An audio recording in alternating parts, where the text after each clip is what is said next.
avid readers, book nerds, and casual observers. Welcome to the Read Along brought to you by the Lit Round Table. I'm Joseph. And I'm Anna, and this is our read along of The Obelisk Gate by N.K. Jemisin. This is book 2 of the Broken Earth trilogy. Welcome, everyone, to week 6. Week 6. And today we're talking about chapters 14 and 15. Yes. Chapters 14 is called You're Invited, and chapter 15 was called Nassun in Rejection. Ooh, well, let's talk about the first one. Yes. The Essun chapter. I just want to say, I was right. I predicted back in book 1 that the person in the amber obelisk, The Garnet. the garnet obelisk, thank you, I couldn't remember what color, was Hoa. And we have confirmation See, that it is in fact Hoa. I had forgotten that wasn't already confirmed. Oh, well. I was like so sure that was correct. I had like already It's official. Yeah, it's real now. Mm-hmm. Because she sees him as he was. Yeah, that was so crazy. Yes. There's a lot to talk about before we get there, but I just wanted to say, off the top, I was right. Confirmed. It's so satisfying when predictions for these books end up being true. I know, right? Isn't that cool? And it doesn't feel like I predicted that. It feels like yeah, I got it right. Yeah. It's satisfying. Yes. Yes. So we mentioned last time, but Tonkee has her arm reattached. So she's not one-armed. And She there's also has a girlfriend. a little bit of a romance with her and the sharp-toothed lady. Yeah. I did not see that coming. I didn't either. She's a strong back. It's Yurka. Yeah. I don't know how you say her. No, The it's audiobook the. says it Yurka. Oh, really? I don't know how it's It spelled. starts with an H. Oh, really? Yeah. Oh, Yurka? I'm not on the right chapter. Hold on. It sounds like a "ya" sound on the audiobook. Maybe She's the one with the sharp teeth. they've been sharpened. She's not a. She's a sharp tooth. No. I mean, she's not a stone eater. Right. She's a human. She's a human. Yeah, it's spelled Hjarka. Well, it sounds like Yarka on the audiobook. Good to know. Yurka. Good to know. And she was also like, I think in a previous chapter, she talked about how she like used to be in leadership. Also, so her and Tonkee have that in common. But she wins Tonkee over with books. Yeah, giving her books with really big names. And it's cute because Essun's like, Tonkee didn't get it at first, what was happening. And then she finally figured it out. And it was cute. It is very cute. I'm a big fan. They're pretty adorable. Yeah. Other than that, let's see. What were the biggest revelations? The biggest things we learned this chapter? That big city, the equatorial city, is still there. And they've just got a big old army camping out nearby. Right. Which Essun saw because she... Well, there was a funny moment where she was trying to connect with one of the obelisks, and then one of the people was like, touched her or something, because they didn't understand what was happening. It was Tonkee's girlfriend. She just like fell asleep. Was it Yeah, yeah. That's funny. She thought that Essun had like, I don't know, paused. Zoned out. Yeah.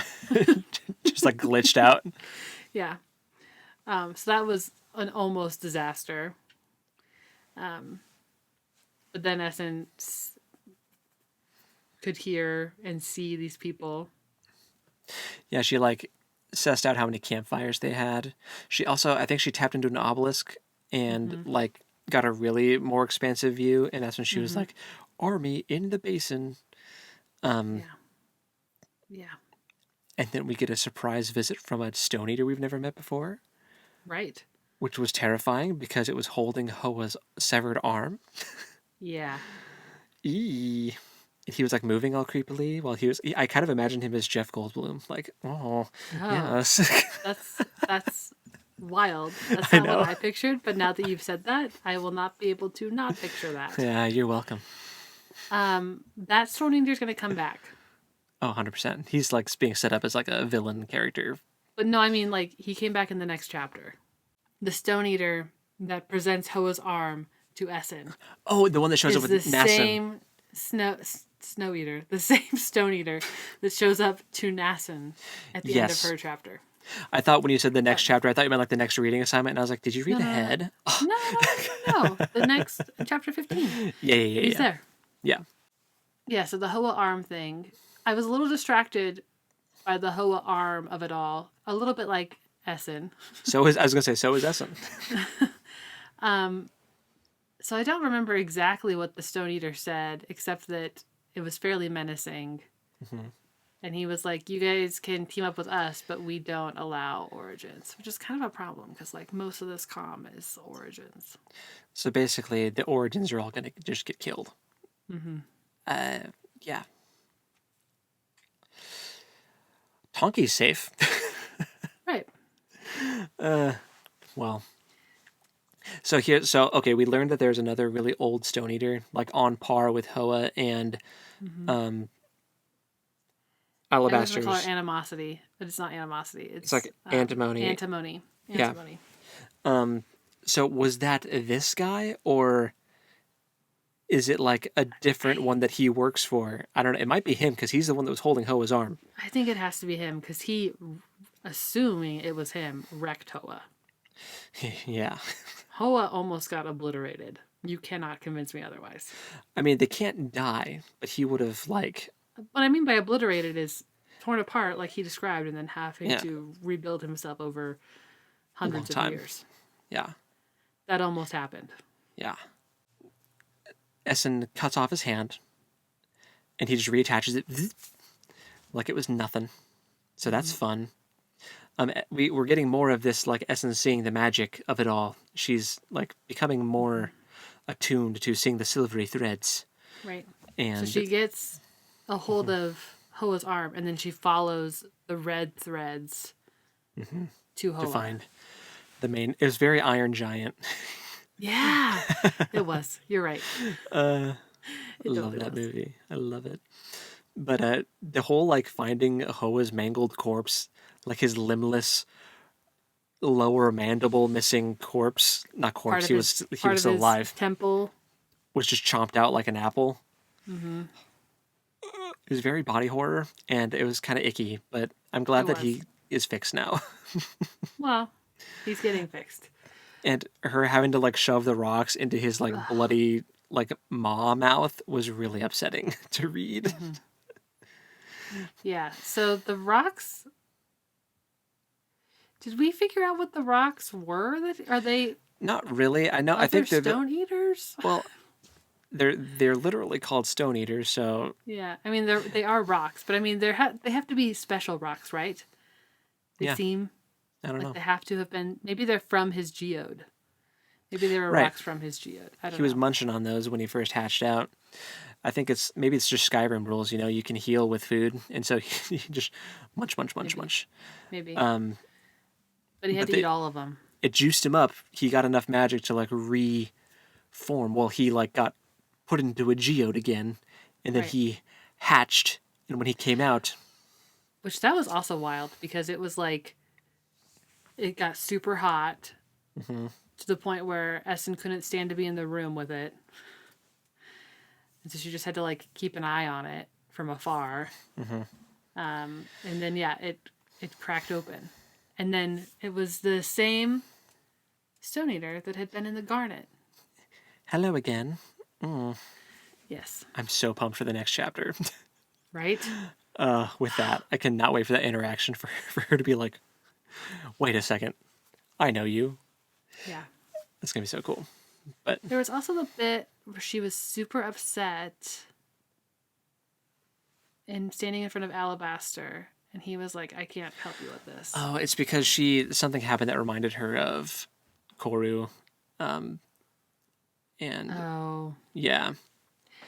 was because it was okay. So there was a whole thing about like her advocating for Tonkee to live, and Yes. like getting in a shouting match with Yaka over it. And that kind of won the doctor guy back over a little bit because he thought that she was just all like death and Right. destruction. Right. But then there was also an unplanned pregnancy in the comm, Right. which is apparently a big no-no during a season. And then she was propositioned by a breeder Yeah. And at 43, and she was like, no. the reason, yeah, I bring up the doctor thing because she was propositioned. So Tonkee has a girlfriend now. She was propositioned by a breeder. And I feel like the doctor guy also kind of Has a thing for her. laid Yeah. some hints down of like, he was like, you don't have to go through this alone. Like, he is kind of, I felt he's interested Oh, for at the sure. bare minimum. But I'm like, bro, I don't know if you want anything to do with this. Your girl's got some serious baggage. I don't She know. does. She really, Like, really does. she needs a professional therapist for like Like, a while. you think you know what her issues are, but you have no idea. No. Which I feel like this is just kind of like from a story. I hope this isn't true, but from a storytelling perspective, I feel like this is just like, oh, you're starting to have a thing for the main character. You're about to die, dude. You are about to get your head ripped off by evil Stone Eater man. That hasn't been true yet, necessarily. The pigeon's back. It is back. I have a noisy pigeon. Sorry, Dear guys. listener, there's a noisy pigeon outside on his house. Nothing we can do about it. But, He has a little nest. There's a pair of them. They have a nest. it's very Disney They princess come core. back every year. I just... Yeah. They were silent for so long. They were. Oh, Well, yeah, It's springtime. it is. Yeah, so then she was so distraught over that series of reminders, I guess, of her children. Yeah. Yeah. And Alabaster is not doing so hot. He had to like cut his own legs off. Well, he turned them to stone. Oh, you're right. I guess in my mind, I filled in the blanks of then antimony ate them. Right. So in Yes. my mind, he has I'm little sure she rocky, did. he has little rocky nubs Yeah. instead of legs. Yeah. But He's not doing well at all. no, he's kind of teetering. Yeah.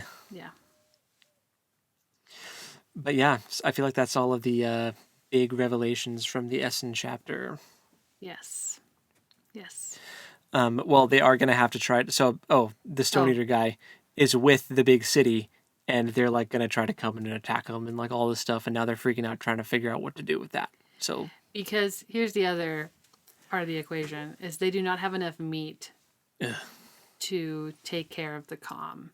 So if they don't find an alternative source of protein, they will turn to cannibalism. This is like a thing. yeah, I they guess. mentioned this several times. Yes. Tonkee is got a big she's really trying to get a plan in place. I think she was the first one to point it out that this was going to be a problem. I think that the others probably knew, but she was the one who was like, no, like we have to figure this out. Soon. Or within a year, you're all going to eat each other. And the Stone Eater basically said the same thing. He was like, we don't take any origins, but also if you stay... Also, this happened in a large group of people. Like, this was not just like a couple randos. This was like most of the comm is present for this whole display. Yes. Dramatic. Very. So, there's that.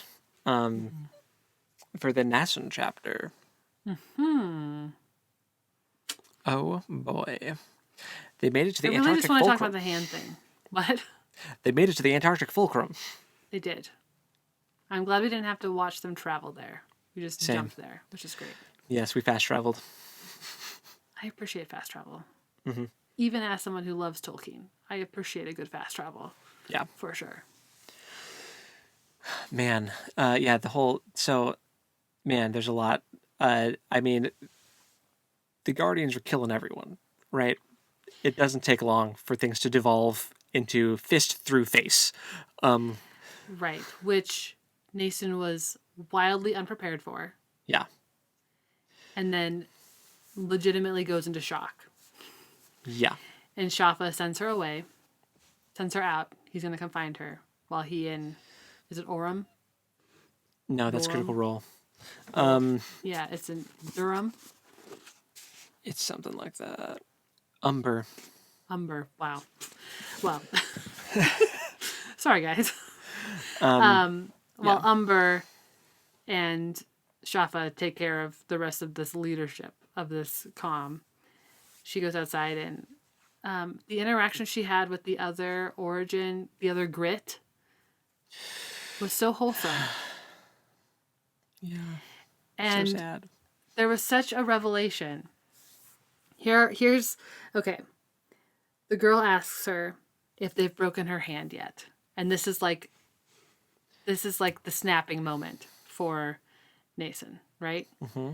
Because all of these pieces are starting to click into place. She's got weird feelings about the Fulcrum because she's met the Fulcrum now and they're crazy. Mm-hmm. And then she realizes that her mom was the way she was because of Fulcrum. So I feel like she's starting to place blame on Fulcrum instead of on her mother, Mm-hmm. which I think will ultimately be healthy for their potential Yeah. reunion. Mm-hmm. But then she does something I did not expect at all. Probably should have. Yeah. I was so shocked that I was like, wait, what? Hold on. She petrifies all these Everyone. fools, Medusa style. Just reaches out to the sapphire obelisk and shwink, everyone is suddenly statues. Because she instinctively reaches to the obelisks now. Mm. She's not having to learn it like Essun is. She's just doing it. Which is scary. It's very scary. It's And it scary. clearly has Umber freaked out. Yeah, which means, okay, so another thing that one of the Fulcrum people said that was interesting was you're both tainted to Shafa and Umber as they were being mercilessly slaughtered. And so if the theory is correct, right, that it's like evil Earth that has tainted them and they are now on evil Earth, in air quotes, side,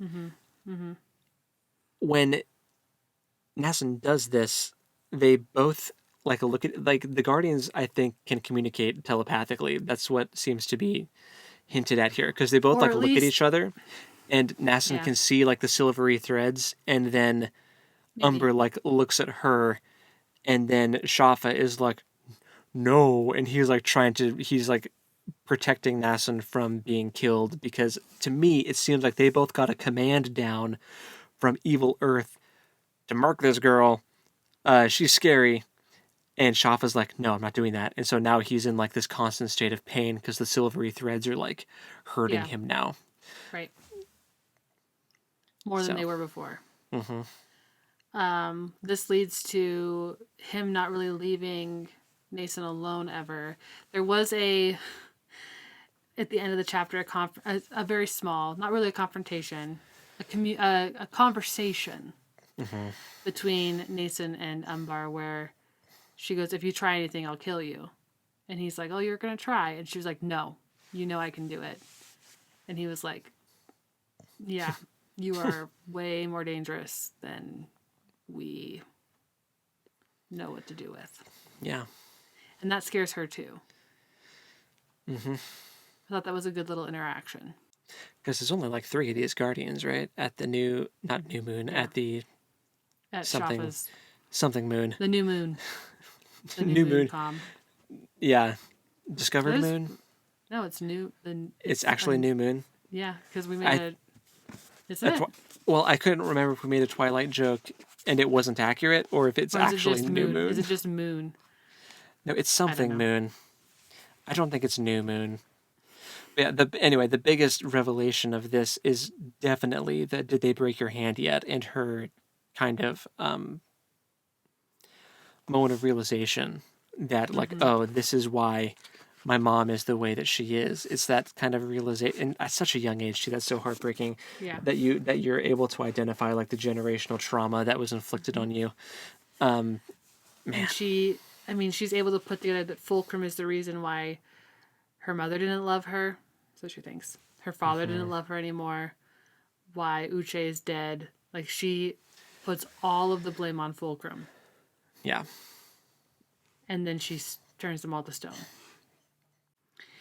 It was also, I mean, so we originally thought that the handbraking was something that Shafa did to Essun and then Essun did to Nassun. We did not know that that was something that was happening to all of the Origin kids. Yeah, because we saw there was another grit in the last book that had like a hand cast thing on, but so in my mind it was something that happened like sometimes, but I didn't, like you said, I didn't know it was to all of them. Yeah, I didn't put it together that it happened to all of them. And so that felt like a big revelation too, because that also, I'm not saying that I feel this book, it's killing me because it is doing something to these characters that we had cast as villains. It is doing something to them that I feel like a lot of contemporary fiction and fantasy want to do in humanizing villains. But it's doing it in such a way that is incredibly impactful, and I appreciate it so much more in this context. I feel like the way that Jemison is doing it feels genuine. It feels much more earned. Like Yes. with I'm assuming you're speaking to like Shafa specifically. Yeah. Like, Because I feel like this, it doesn't redeem him, but it's like, oh, he is also part of a system. He was part of a system that this is what you did to the kids. And so he was just following the order. and Nassun does want to redeem him though. Right. Like she talks about how she wants to try to fix what's wrong with him because his brain is kind of soup. Right. And she wants to fix him. I think that if she knew that Essun was someone who could also be fixed, because I think now that she's recognized that Fulcrum is the problem, I think that that kind of grace and redemption will transfer to her mother. Maybe. I could be wrong. I'm hopeful. Because I want this mother-daughter duo to just be the most butt-kick duo ever. Yeah. And I think they could be. And if Shaff is there for it too, And not an evil dude. and not insane, and actually like a good guy, that'd be cool. See, I don't know if he can like retain his cool powers and still be a good guy though. I feel like they're going to have to rip that metal sliver out of his brain. Okay, well, let's talk about the Stone Eater for a hot second. Yeah, let's do that. Because the Stone Eater did something to the metal in Shafa's Sesapine. It didn't eliminate it. Did he just like compact it? I think. How did you interpret that?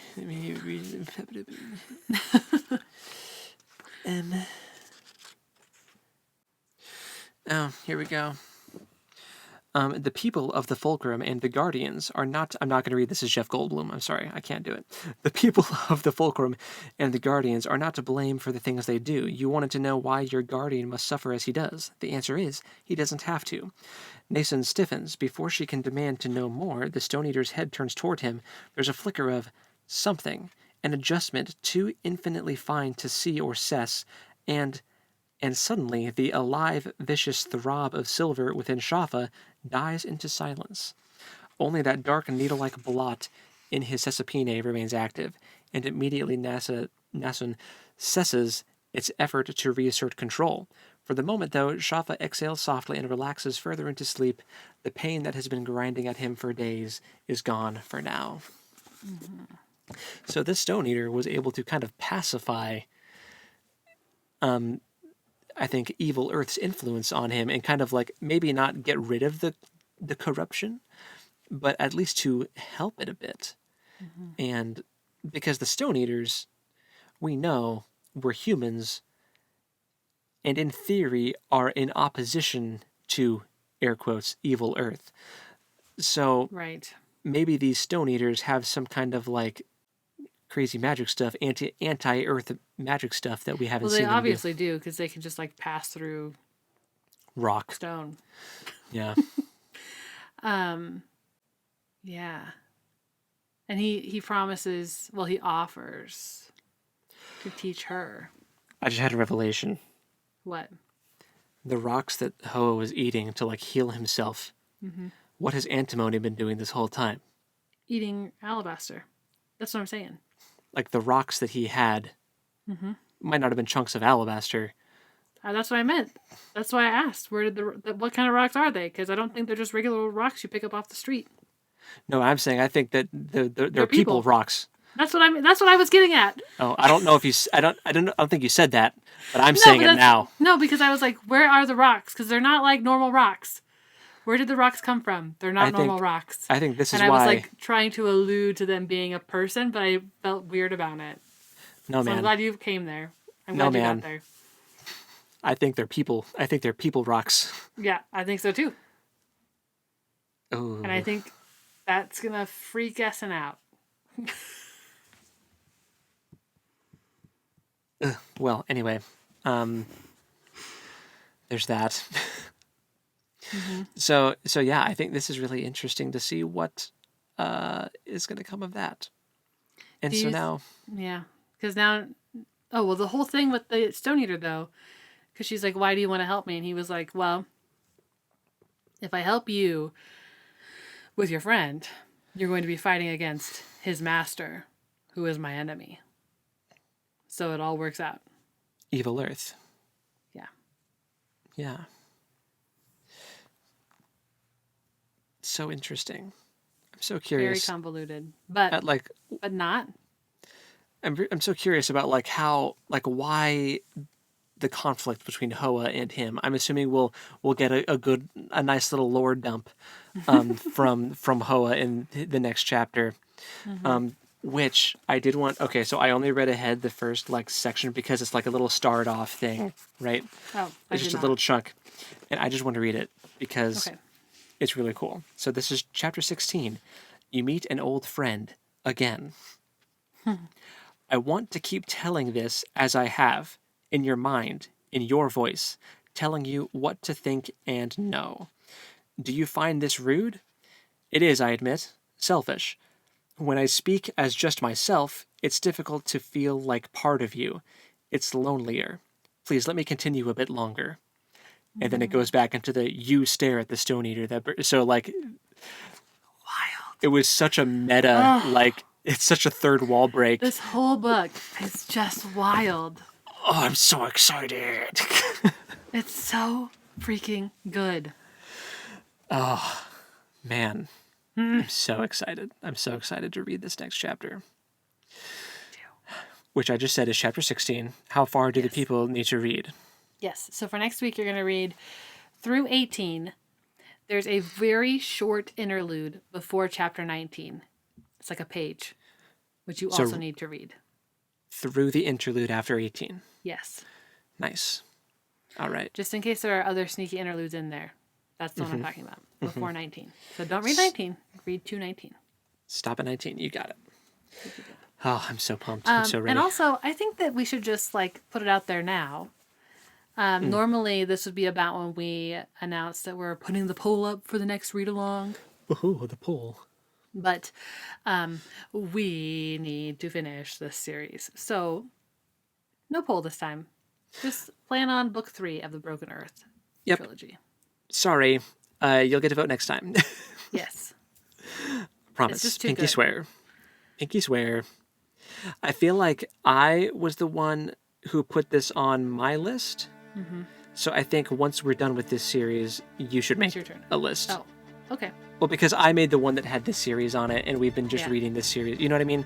So, sure. I feel like you should be able to make the list for the next. Well, thank you. So, I'll do that. You're welcome.